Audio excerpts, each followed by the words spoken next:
Assalamualaikum warahmatullahi wabarakatuh. I'm Zulaikha and today I will present the core method of Usul Fiqh, focusing on the formation of fruit lafaz. We will explore four main components: general, which is specific, khas, homonym, mushtarak, and interpretation ta'wil.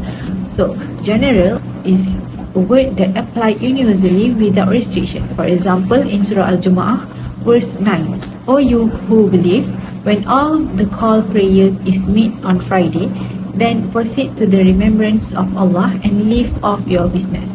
This verse generally permits business but restrict it during Friday prayers. So the value for this is broad applicability, ensures inclusiveness in rulings. Secondly, specific. Specific is a word that are precise and limited to specific cases. For example, in Surah An-Nur, verse 4, and those who accuse chaste women and do not bring 4 witnesses, flog them with 80 stripes. This word specifies the condition of having 4 witnesses for accusations. The value for this provide clear guidance for detailed rulings. Thirdly is homonym mushtarak. The definition for this is word with multiple meanings requiring contextual clarification. For example, in Surah Al-Baqarah, verse 282, O you who believe, when you contract a debt for a specified term, write it down. The word debt could mean a financial obligation or moral responsibility based on context. The value for this avoid misinterpretation by emphasizing context. Lastly, interpretation ta'wil. Ta'wil resolves ambiguity through context and analysis. For example, in Surah Al-Ma'idah, verse 38, as to the thief, the male and female cut off their hands. This is interpreted contextually with a strict condition for application, emphasizing justice and mercy. Value for this ensure that accurate rulings in complex scenarios. Examples related to economy, finance, and business for the general is trade is permissible universally but restricted during Friday prayers. Specific, riba is explicitly prohibited in Surah Al-Baqarah. For homonym mushtarak, the term contract could refer to verbal or written agreements. For ta'wil, the contract must be honored. This is interpreted to include more than digital agreements. Okay, so for textual implication, generally there are 5 categories: explicit, alluded, inferred, required, and divergent meaning. However, Hanafi school doesn't recognize divergent meaning. So actually there are differences between these two schools, but mainly on the technical sense, but the way they approach it on the textual implication, it is quite similar. So for Hanafi, they divide into 2 main types. First is on the indication of the text, second one is not from the text or based on logical or legal understanding. So for the first type, they divide it further into 2, explicit and alluded. Explicit is apparent meaning of the text, where the ruling applied based on the apparent context. For example, Wahallahul bay' wa haramal riba. From the text, we can directly understand that Allah permit trade and forbid riba. But then there is alluded meaning. Alluded meaning is a meaning indicated indirectly by the text. The ruling applied from other than the manifest context. So from the same example, actually there is an implicit context that Allah subhanahu wa ta'ala wanted to convey to us, which is for us to differentiate between the trade and riba. So basically, usually, in order to come up with alluded meaning, we need to know first the explicit meaning of the ayah.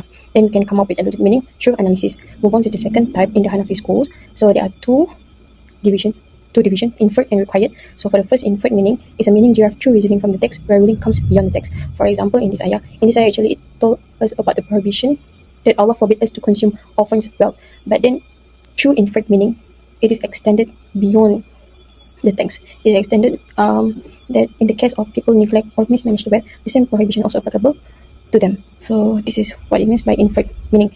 The ruling is extended by through logical reasoning. Next one is required meaning, and implicit meaning necessary to complete the text intent. For example, وَحُرِّمَتْ عَلَيْكُمْ أُمَّهَاتِكُمْ وَبَنَاتِكُمْ. So from this ayah, it actually wanted to tell us that whom we cannot marry. But then the word marriage is not explicitly mentioned. But in order to understand the full context of this ayah, we need the word marriage. So the word marriage is missing to complete the text intent. Last one is the divergent meaning, is the opposite meaning of the text. I will give example based on the 4 types of divergent meaning. First is attribute. For example, O you who believe, if an evildoer comes to you with a report, look carefully into it. So the ruling here is to look carefully into the report. The attribute here is if an evildoer. Evildoer is the attribute. By divergent meaning, if this attribute is missing, hence the ruling is not applicable. Thus we don't need to look carefully into the report. Next is condition. For example, whoever is sick or upon a journey, then he shall fast a like number of other days. So the condition here is who is sick or in a journey, so they can break their fast. So if this condition is absent by divergent meaning, so the ruling is void. The next type is extend. For example, in this ayah actually told us that a husband cannot have a sexual intercourse with the wife if the wife is in her height period. But then, if the limit is exceeded, where the wife is not, where the height period of the wife is ended, hence by the definition, the husband can have a sexual intercourse with the wife. Next one is the stated number. For example, this ayah. So if the quantity divided from this number more or less, thus the rule is not applicable. Assalamualaikum warahmatullahi wabarakatuh. So now, inshallah, I will be explaining about the clear indication of words. So basically, we have 4 levels, which will be arranged from Zahir, Nas, Mufassar, and Muhkam. So we will go one by one. The first one is Zahir. Zahir means that the things that can be understanding without thinking. So it is open for ta'wil, and we are strictly obligatory to obey unless if there is any other evidence that suggests otherwise from that's mentioned in Zahir. So the second one is Nas. Nas means declared or manifest, and it is clearer than Zahir.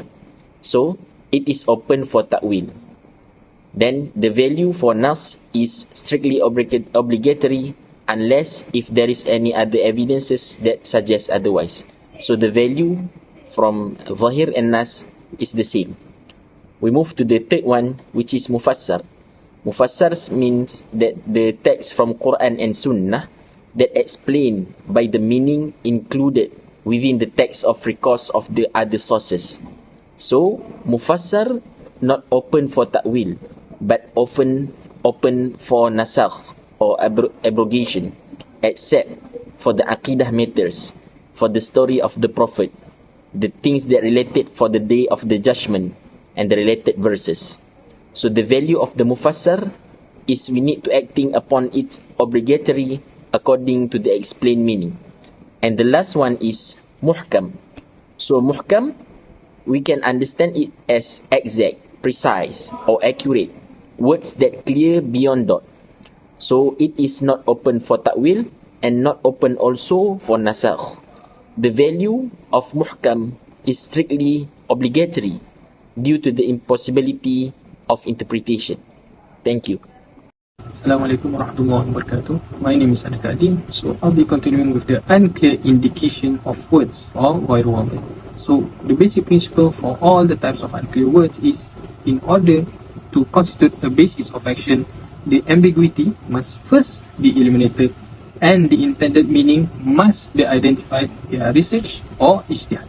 So there are 4 types of unclear words, which are obscure, khafi, difficult, mushkil, ambivalent, mujmal, and lastly intricate, mutashabih. So the first one, obscure or khafi, it is a word that has a clear basic meaning, but it is partially unclear or ambiguous in terms of its applications. For instance, the word asar typically denotes a person who steals another person's belongings or possessions. But in this case, the word asari, it is unclear whether it also includes those who are pickpockets or those who are grave robbers. So this is a type of obscurity, this type of unclear words. So the next one is difficult, mushkil.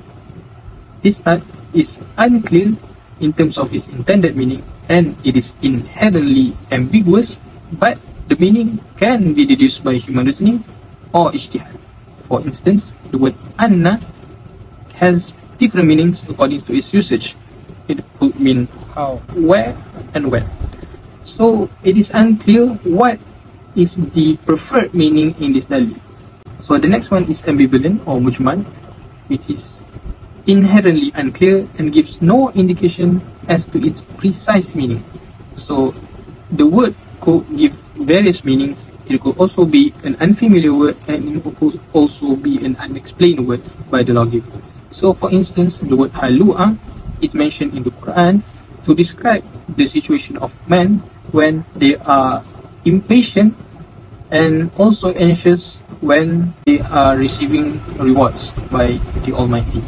So the word halu'a is typically unfamiliar by laymen, but it is explained by the bayan, or it is cleared by the explanation by the lawgiver.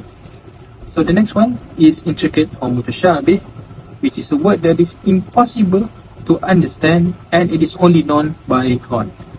For instance, the huruf muqatta'at, which are alif lam mim, ha mim, and yasin in the Quran, in which the meaning of these words are not being interpreted because it is a matter of ilmu kalam and tawhid and not usul fiqh.